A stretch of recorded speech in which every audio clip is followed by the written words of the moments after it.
डायन सहेलियां। रिया, प्रिया और स्नेहा तीनों बचपन की पक्की सहेलियां हैं। पढ़ाई पूरी करने के बाद वो तीनों एक साथ एक ही कंपनी में जॉब ज्वाइन करती हैं और जोधपुर के लिए निकलती है। शहर में नए होने के कारण उन्हें घर मिलने में मुश्किल हो जाती है। यार, कितने दिनों तक होटल में रहकर दुगना पैसा देंगे? अब कहीं भी घर मिले ना तो चुपचाप से ले लेना, ज्यादा ड्रामा मत करना तुम दोनों। ऐसे भी हम लोगों को यहाँ कोई नहीं जानता है। अरे वो तो ठीक है, लेकिन मिले तब ना यार। हम लोगों को कौन सा मजा आ रहा है इस तरह होटल में पैसे वेस्ट करने में। तभी स्नेहा को कॉल आता है। एक घर रेंट पर है, आप लोग देखना चाहते हैं तो अभी आ सकते हैं। हाँ, हम तुरंत आ रहे हैं। तीनों ब्रोकर के पास जाती हैं और घर उन लोगों को पसंद भी आ जाता है। ये फाइनल कर दीजिए, हमें ये पसंद है। ओके, आप लोग कल से ही यहाँ शिफ्ट हो सकते हैं। तीनों सहेलियां उस घर में रेंट पर रहने लगती हैं। सब कुछ अच्छा चल रहा होता है। फिर एक रोज रात में उनके घर पर कुछ लोग घुस आते हैं और लूटपाट करने लगते हैं। रिया के रोकने पर उसे जान से मार देते हैं। प्रिया और स्नेहा मदद के लिए लोगों को आवाज लगाती है, लेकिन उसकी कोई नहीं सुनता। बचाओ, कोई मदद करो हमारी। रिया की तरह हम दोनों भी ना मारे जाए। तू भाग, मैं इनको रोकती हूँ। नहीं, मैं तुम्हें छोड़कर नहीं जाऊंगी। मेरी बात मान प्रिया।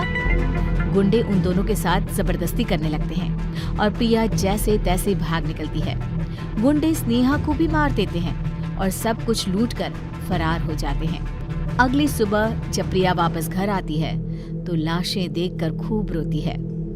मैं तुम दोनों की मौत को यूं खाली नहीं जाने दूंगी।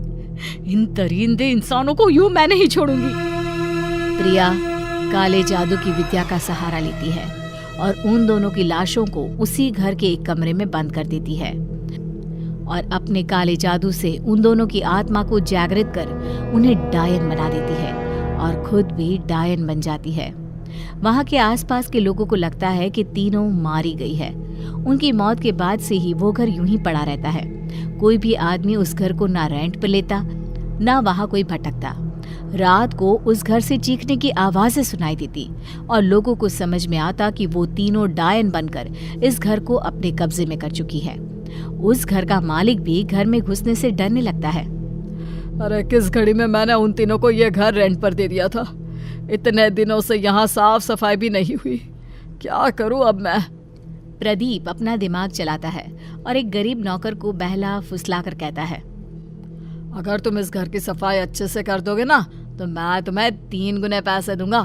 वैसे अभी दिवाली भी आ रही है, तेरा भी काम हो जाएगा। लेकिन साहब, मैंने सुना है वहाँ डायनों ने अपना घर बना रखा है। अरे यह सब अफवाह है। देख ले, तेरे पास खाने के लिए पैसे तक नहीं है। मुझे क्या है, इतने पैसे में तो कोई भी काम कर देगा। नहीं साहब, मैं करता हूँ, अब चिंता मत कीजिए। नौकर घर के अंदर चला जाता है और पूरे दिन साफ सफाई करने के बाद बुरी तरह थक जाता है। साहब ठीक ही कह रहे थे, यहाँ कोई डायन वायन नहीं है। चलो यहीं सो जाता हूँ, कल सुबह चला जाऊंगा। नौकर उसी घर में सो जाता है और आधी रात होते ही उसे चीखने और चिल्लाने की आवाजें आने लगती है। बचाओ! इन दरिंदों से हमें बचाओ! बचाओ! नौकर उठता है और इधर उधर देखने लगता है, लेकिन उसे कुछ दिखाई नहीं देता। फिर एक बंद कमरे में उसकी नजर पड़ती है। ये हमरा वहम होगा। इतना सुन लिबा है इस घरवा के बारे में कि हमरे कान बजने लगे हैं। अरे यार, ये कमरा तो हम साफ ही नहीं किए। अच्छा अभी कर ले बता, नहीं तो साहब को मौका मिल जाएगा पैसवा काटने का। नौकर उस अजीब से बंद कमरे को जैसे ही खोलता है, उसके पैर से कुछ टकराता है। वो नीचे देखता है तो भयानक बड़े मुंह वाली डायन रेंगते हुए उसकी ओर आ रही है। डायन को देखकर उसके चेहरे का रंग उड़ जाता है। डर से वो दीवार की ओर लग जाता है। जैसे ही वो ऊपर देखता है, एक डायन ऊपर से उसकी ओर उछलती है और एक उसके पीछे से। तीनों मिलकर उसे दबोच लेते हैं और उसकी मौत हो जाती है। इस हादसे के बाद ये घर बिकना और भी मुश्किल हो जाता है। फिर एक रोज मोहन एक सस्ते और अच्छे घर की तलाश में रहता है और प्रदीप उसे ये घर पानी के भाव ऑफर करता है। क्या हुआ यार, इतना सस्ता और अच्छा घर यहाँ तो मिल पाना मुश्किल है। अरे यार, यहाँ डायनों का कब्जा है। मैंने कुछ लोगों को बातें करते सुना है। अगर कुछ हुआ तो हम क्या करेंगे? अरे यार, ये सब घर ना बिकने देने के बहाने हैं। तुम ले रहे हो या फिर मैं ले लूं? मोहन घर खरीद लेता है और अपने पूरे परिवार के साथ घर में रहने लगता है। कुछ दिन बीत जाते हैं, सब कुछ ठीक चल रहा होता है। मैं बेकार में ही टेंशन ले रहा था, सब कुछ तो सही है। उसी रात मोहन का भतीजा खेलते खेलते उस बंद कमरे को खोल देता है। उस कमरे में बहुत अंधेरा होने के कारण वो रोने लगता है और जैसे ही उसकी माँ उसकी आवाज़ सुनकर उस कमरे में जाती है, कमरा खुद ब खुद बंद हो जाता है और तीनों डायन जोर जोर से हंसने लगती है और उन दोनों को मार देती है। डायनों की आवाज़ें घर में गूंजने लगती है। शकुंतला आवाज़ें सुनकर इधर उधर घूमने लगती है और उस कमरे को खोल देती है। अपने पोते और बहू की लाश को देखकर शकुंतला की चीख निकल जाती है। तीनों डायन घर में घूमने लगती है। बेटा पहले ही मर गया है, अब उसकी आखिरी निशानी भी चली गई। अरे डायनो, मुझे मार देती, मेरे पोते और बहू को तो छोड़ देती। एक एक कर सब मरेंगे, तेरा नंबर भी जल्दी आएगा। क्या हुआ माँ, ये सब कैसे हो गया? शकुंतला बेहोश हो जाती है और मोहन अपनी भाभी और भतीजे का अंतिम संस्कार करता है। तभी उसे वो सब कुछ याद आने लगता है जो उसने लोगों से सुना था। कहीं ये सब उन डायनों का किया हुआ तो नहीं है? मोहन रोता हुआ वापस घर लौटता है और देखता है कि तीनों डायनें उसकी माँ को घेरे हवा में घूम रही है और उसके पिता की लाश जमीन पर पड़ी है। इस घर में जो भी आएगा वो अपनी जान से जाएगा। तुम लोग भी हमें लूटने आए थे, अब मार के घाट उतर गए ना।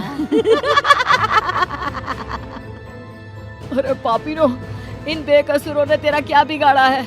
मैंने लिया था ना ये घर, खा ले मुझे। मेरा परिवार क्यों वीरान कर गई? प्रिया डायन मोहन की ओर घूमती है। उसे देखकर मोहन के होश उड़ जाते हैं। प्रिया, तुम ये सब क्यों कर रही हो? मुझसे कोई शिकायत थी तो मुझसे कहती, मेरे पूरे घर को क्यों मार दिया तुमने?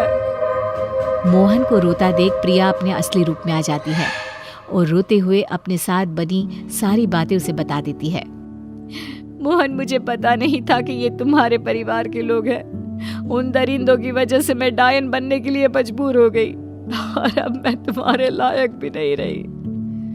तुम चिंता मत करो प्रिया, तुम तीनों को न्याय मैं दिलवाऊंगा।